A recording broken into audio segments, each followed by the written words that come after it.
All right, Zach, thank you very much. We appreciate it.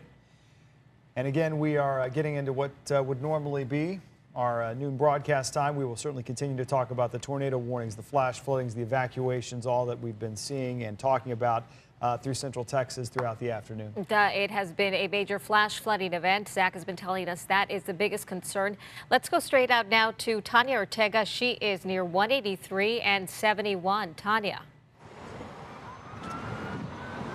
Hey, yeah, good afternoon. Right now we are getting a little break from the rain here on Highway 183, and I'm going to step out of the way so you can see what we're talking about. What's going on here is a lot of emergency units trying to get through this crowd right now. This is 71 eastbound, and the reason that this is happening, this stop and go, it's because 183 is completely submerged underwater. A lot of cars that were in that area, whenever the water started rising, they just got stuck. So there were a lot of water rescues going on. We do have some video that was shot by our photographer Jeremiah and Noelle Newton, who is in the middle of it. We were trying to get to her earlier, but she is just on the other side of the bridge. Again, all these people have been moving very slowly. 71 is completely backed up because they are just using 71 here leading up to the airport. Again, do not try to take 71 if you don't have to. 183 is completely unpassable right now, and a lot of the people in the area are trying to figure out how to get around all of this, but a lot of the back roads are also flooded. So if you don't have to get out here, don't do it. It is a mess. The rain has stopped, so that's a little bit of a relief for a lot of people. But again, that whole area that you can see from where we're standing, that whole area is submerged, several feet of water, a lot of cars in the water. Noelle actually described it to me as a roaring rapids is what all of that seems like over there. And of course, here, drivers just trying to get to where they need to go. If you don't have to, however, I've said this a million times today, don't get on the roads if you don't have to. As soon as this thing clears up, I'm sure this is going to take a few hours, then go ahead, but for now, just stay away from 71. I'll send it back to you. All right, Tanya Ortega near 183 and 71.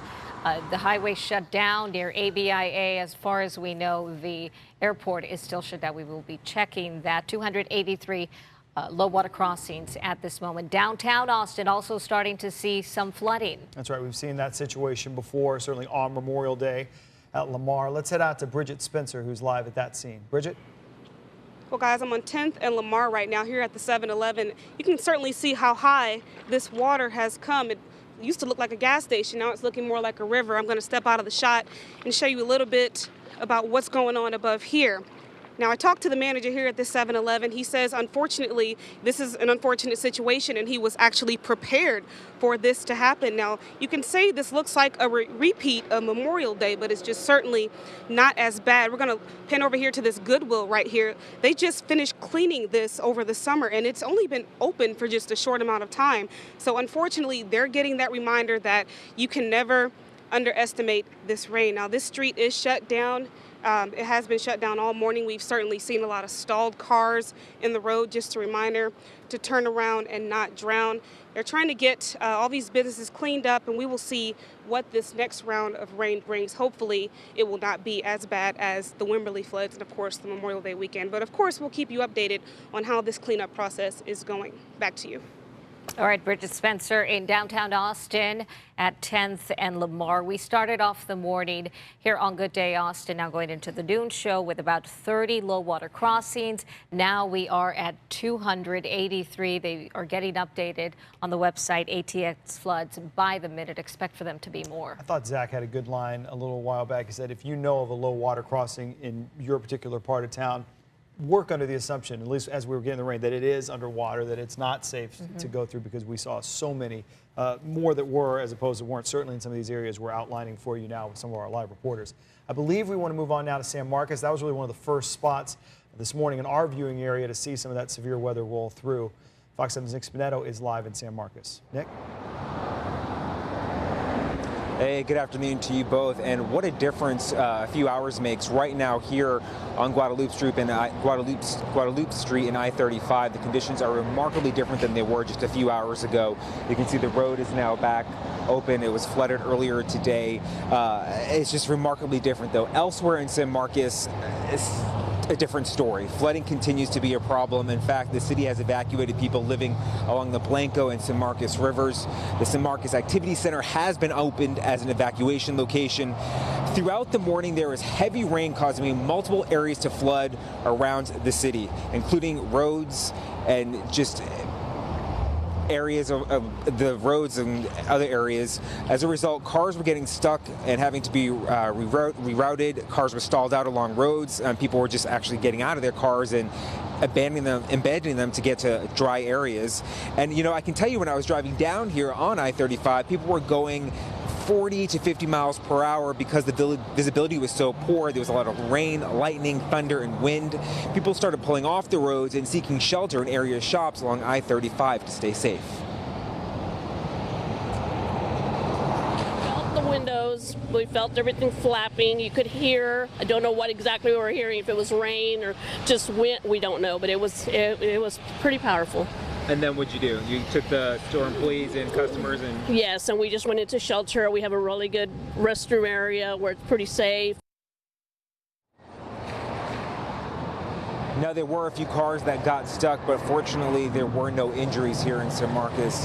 However, the full extent of the damage remains to be seen. We, of course, will keep you updated. Back to you. All right, that's Nick Spinetto live in San Marcos. Nick, thanks. We appreciate your reporting throughout the morning. Residents in Wimberley have been urged to evacuate to get to higher ground as the Blanco River was threatening that area again. It's been just 5 months since that Memorial Day weekend flooding in Blanco, where the river crested at 43 feet, and officials say this river is rising rapidly. We've seen that throughout the morning. If you are evacuating, you can go to the Wimberley Community Center. And in San Marcos, the Champions Crossing apartments are also being evacuated at this hour. A state of disaster has been declared for Caldwell County.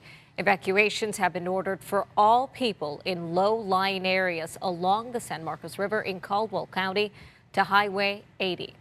Several neighborhoods around Onion Creek being evacuated, the area known for having historically devastating floods. If you are there, get to higher ground right now or prepare to be evacuated. The Austin Police Department says the entire area is expected to be underwater in just about an hour. In Maynard, the city's opened up City Hall as a temporary shelter for people who've been displaced there. And today is the last day of early voting here in Austin, but due to these weather conditions, several locations will be closed. We do have a list of those closures on our website. You can also call 512-238-VOTE for those. We do want to report about several power outages in our area. Austin Energy says it's all hands on deck. There are more than 5,600 people without power. Officials say they're doing everything they can to get the lights back on. We'll be right back.